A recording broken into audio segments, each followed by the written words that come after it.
Isa na namang idea kung paano magtanim ng ampalaya sa ating bakuran o di kaya ay sa ating garden.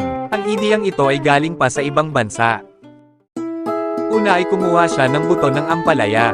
Ibinabad niya muna ito sa tubig. At dinrain kaagad. Nagbutas din siya ng plastic cups. Pinutasan lang ito sa may bandang ilalim. Kumuha na din siya ng sibuyas.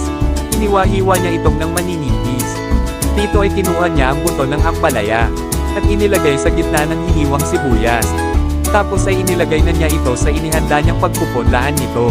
Tinakpan kaagad at tiniligan. Habang nag-aantay na tumubo ay naghanda na siya ng malaking plastic container na kanyang paglilipatan nito. Inalis ang bandang ulo nito para may lagyanan ng lupa. Tapos ang ilalim naman nito ay kanyang pinutasan gamit ang soldering iron. Ganun din ang ginawa niya sa ibang pang-plastic container. Kumuha din siya ng maliit na lagayan ng tubig. Pinutasan din ang ilalim nito. Naghalo din siya ng 3 klaseng lupa para maging organic fertilizer. Ito ang gagamitin niya para sa kanyang ampalaya. Pagkatapos ay inilagay na niya ito sa kanyang ginawang plastic container na kanyang paglilipatan ng tanim niyang ampalaya. Tapos isinabay niya din ang maliit na plastic bottle na kanyang ginawa. Naglagay din siya ng powder. Ang pangalan ng fertilizer na ito ay ang Trichoderma.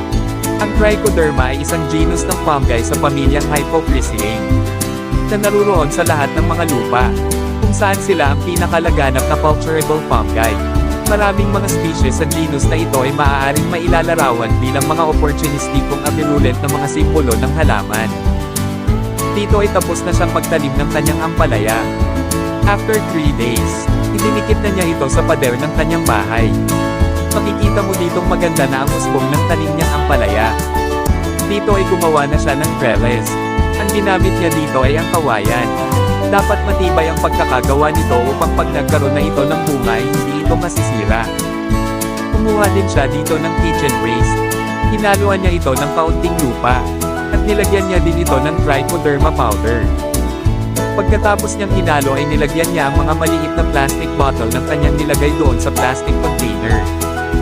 After 7 days, lumago na ang kanyang tanim. Inalis niya ang ibang mga talbos nito. After 14 days, tuluyan ng lumago ang kanyang tanim na ampalaya at nakagapang na ito ng maayos sa kanyang ginawang trellis. After 21 days, nagkakaroon na ito ng mga maliliit na bunga, at marami na din itong mga bulaklak.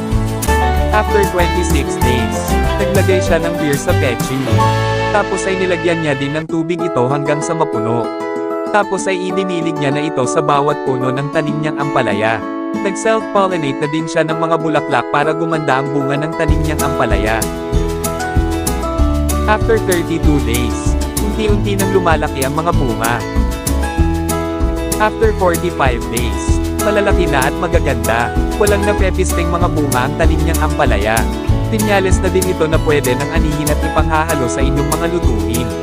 Ang pagtatanim ng gulay sa ating garden o di kaya ay sa ating bakuran ay nakakatulong para sa pang-araw-araw natin na pangangailangan.